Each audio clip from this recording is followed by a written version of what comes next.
Bindis peria sopeli tandatan uprobindeba Lari shvenisi totkhale chitivit gaguprindeba Lari shvenisi totkhale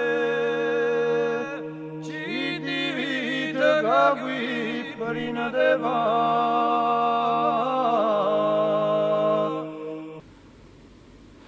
Lithuanian language is considered to be one of the most important in the European family, for it is the ancientest and possesses certain features that other European languages do not. Of course, yes, we agree that it is extremely important, but we will add it's much more important as a language outside of the Indo-European family because it shows clear and unbelievable signs of pertaining to the Kartvelian language family. Now we will prove that. Well, first of all, once again, Litva, that's the name under which we here know in Ukraine and in Russia, we call this land, Lithuania. Litva, that would be a perfect Kartvelian masdar made out of the liti root. Liti means money, and Litva, that would be any action related to money. That's the etymology of the land. The land is Baltic. We know Baltic. More exactly, that would be Baltic. We call it Balt. We pronounce it that way. Balt. Baltic countries. Those will be Lithuania, Latvia, and Estonia. And Baltwa is a bright Georgian masdar, meaning slaughtering, slaying into pieces, hacking into pieces. And we know that, well, the root here is Balt, and we know that Baltic people, ancient Baltic people, were quite cruel. One of the Lithuanian dishes is called dish kukuliai, dish that would be didi, Georgian didi meaning big, and kukuli that would be also a Georgian adjective that has relation to round form. That's the reason why it's this round form dish is known as under this name. And we find an immediate confirmation of the presence of this did, fundamental Georgian word did, didi, meaning big. We find it in the Lithuanian dictionary in the word didibe, which means greatness. It's not only the confirmation of this root, but much more importantly, it's the confirmation of the presence of masdar, what is known as masdar in Georgian language, fundamental part of speech, presence in Lithuanian language. You will see further that this ibe, that obviously used to be ube ending, totally corresponds to the trademark endings of the Georgian masdar. For example, didibe, that would be dideba, Georgian dideba, meaning more or less the same thing, glorifying, praising, etc. Or just greatness, bigness. Galiba, that would be galoba. Galiba, that's power or big number of something. And galoba, that would be the same thing.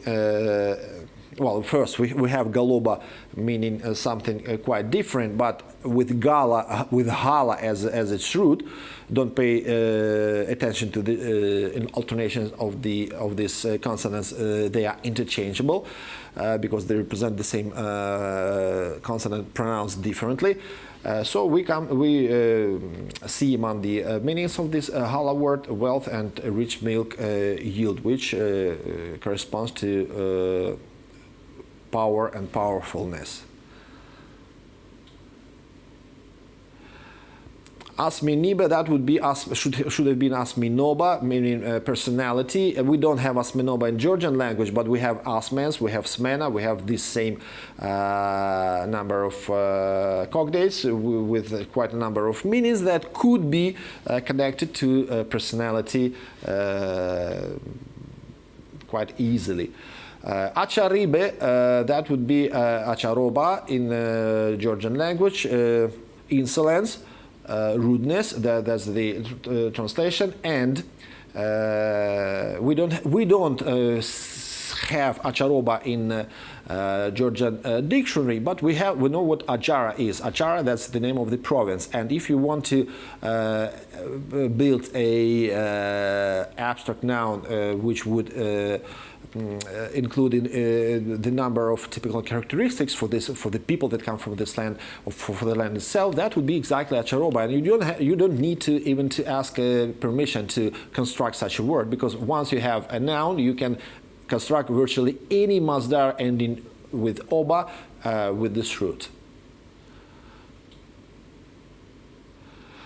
Pay attention to very important thing. Look. Words that are ending in ibe in Lithuanian dictionary are translated either as nouns, rudeness, that would be noun, or with verbs, совершенство, that would be to perfect. The same ending, but two different parts of speech. What a verb and a noun. What does it mean? It means that our guess that this is exactly the Georgian masdar is true, because Georgian masdar is exactly a part of speech that means both infinitive and verbal noun. This gives us a reason to introduce a new term into world's linguistic, Lithuanian masdar. Please use it.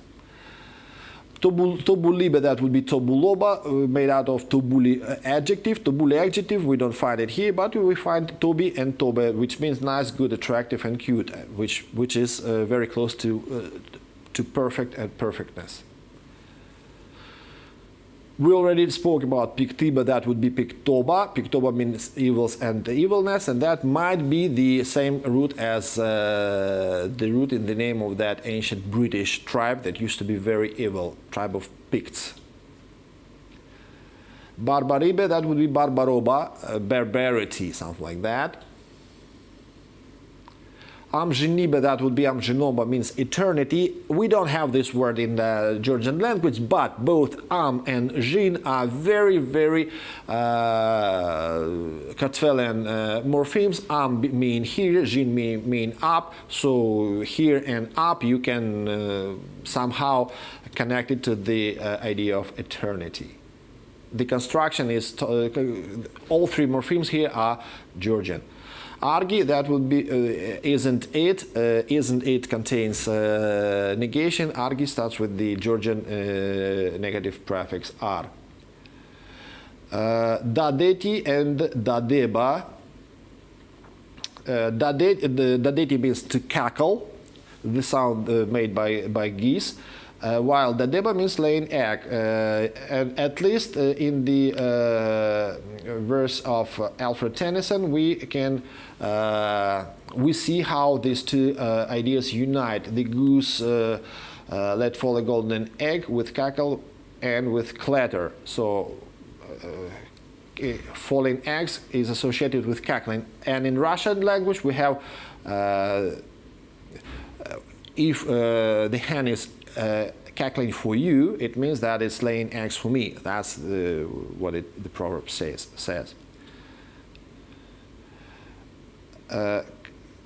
Well, kale in Lithuanian, that's a bitch, a dog.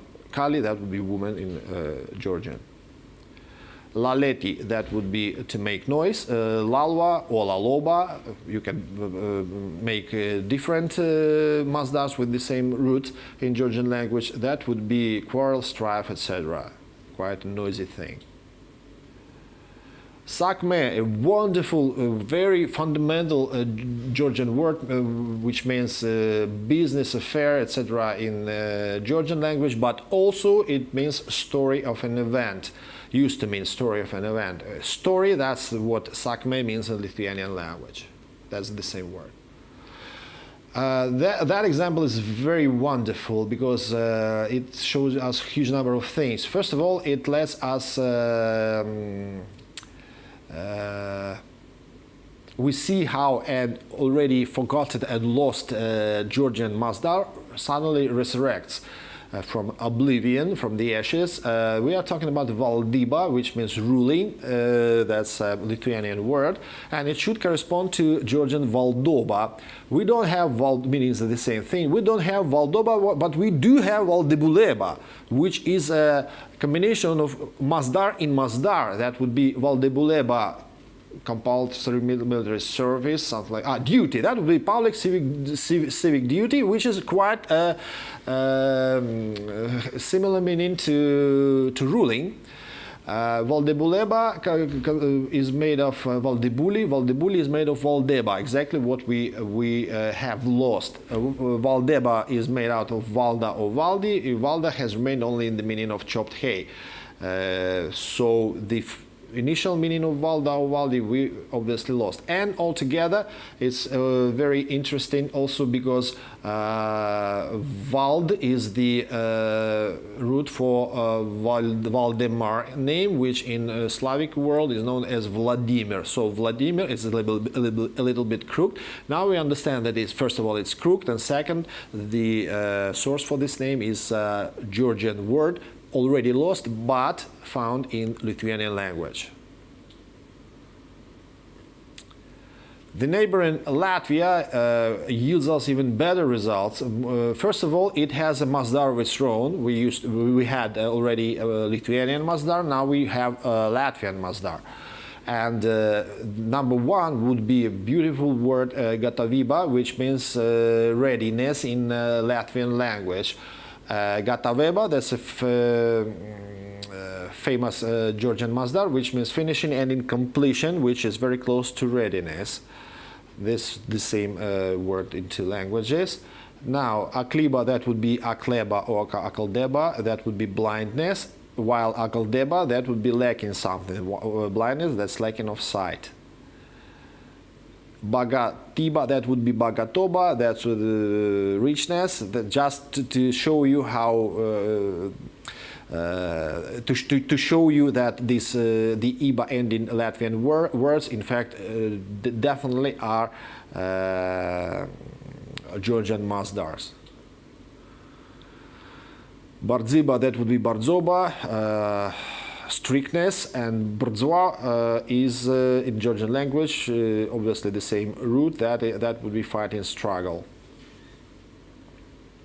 Severeness, strictness, struggle.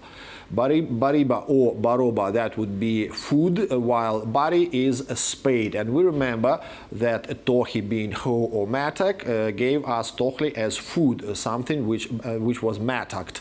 Exactly, with the help of spade, we are doing baroba action. That would be we dig something to eat, and that's how Latvian bariba emerged in the meaning of food. That's not Latvian, that's the Georgian word. Chakliba, that would be hardworking, while chakleba means gathering in harvest. Tsutsiba, that's swindle, some bad things done to a bad thing done to someone, while tsutski means ignoble. Tsutsiba and tsutski, they have the same root. One of the most beautiful examples would be the word darbiba, that's working, and it should have been darboba in Georgian language, where it is not. We cannot find it in this form in Georgian dictionary, but we know the famous word darbazi, meaning hall or room. At the same time, we know about darbileba, masdar, that means softening, which is processing, which means working. So darbileba has da as prefix and arbil as root, meaning soft. Arbili means soft, that's why darbileba would be softening. But at the same time, those who don't know that darbil splits into several morphemes, he could have interpreted it as a passive verbal adjective, darbili, coming from darbi, darbi root, meaning softening, processing, and working eventually. And darbi, out of darbi, they formed darboba, meaning working. It does not, it has not preserved in the Georgian language, but it has preserved in the Latvian language in form of darbiba. Dieviba, that is that it would be God, and Devoba, that the demonic powers in Georgian language. That's again the same thing. Ertiba, that's comfort, while Ertoba means relax, amusement, and entertainment. Esamiba, that's being. It consists of esami root, which is a Migrelian adjective ending with the suffix and having s as a root. S is the root of the Masdar S1 Georgian language, meaning being born to somebody. English is comes from here as well. Gadiba, that's carrying. Gadeba, that would be propping against something, giving support to something which is carrying. Kariba, that would be some kind of sexual need, sexual appeal, while kari, the obvious root in this word, would be flightiness, frivolity, and thoughtlessness. Karoba, that would be thoughtlessness, and if so, those two words are definite cognates. This one, maybe the most bright example of Georgian Masdar in Latvian language. Ketseriba, that's heresy, and it should be made out of ketseri or ketsera root, which in Georgian language exists and means crowberry. Crowberry is a kind of, so if ketsera is the same root, is the root of the ketseriba Masdar in Latvian language, meaning heresy, then this crowberry in Georgian language, that would be ketseroba, and this crowberry should be such kind of a berry that would justify its presence in a word that means heresy.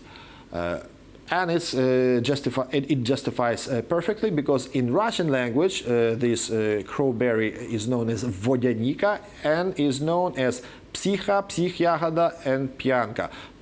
Psychic berry or drunk berry. So now we understand that those who eat too much of this crowberry, they start to tell heresy, and that's how the word ketseriba or Georgian ketseroba shows up.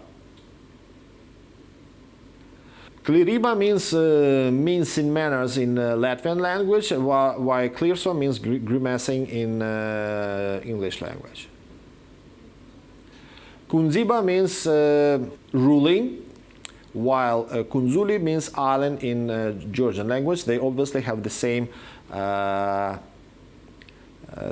root, but also the root may be the word Hunzi, under which the ancient Avar people used to be known. In this case, Hunziba would turn into Hunzoba in Georgian language, and Kunziba eventually in Latvian language. Motsiba, that would be torture, while Motsuli is gripped by fear or by something, for example, by fear. Okay, Motswa, that would be enveloping or consuming. Shauriba, that would be narrowness, while Shauri is a 5 kopeck piece. Shauriani, that would be worth of 5 kopecks. Small number of anything in both cases. Dzintars in Latvian language it means amber, and Dzintar, that would be Yantar in Russian language. Dzintar, that would be a combination of Dzinti root found in the Georgian language, and Svan, toponymic or plural form, more likely plural form suffix R. Dzinti means resin in Georgian language, and amber is exactly resin, and not a single Latvian person for whom dzintars is a very fundamental word has any slightest idea of this possible Kartvelian connection. It's not possible Kartvelian connection, it's a clear Kartvelian connection. And both of those nations, Lithuanians and Latvians, used to be known as Livonians, and we have no right to pronounce this toponym that way, Livonia, because it used to be spelled through ypsilon. That means it's Lubonia, not Livonia. And in the primary chronicle, it's mentioned exactly as Lub, not Liv, as it was later translated from Russian into Russian. Translating from Russian into Russian, they write Lub as Liv and end up having Livonia, which never existed. So we will talk about Lub more in a separate chapter. Ari shveni si tsotskhale chiti vid gagu prindeva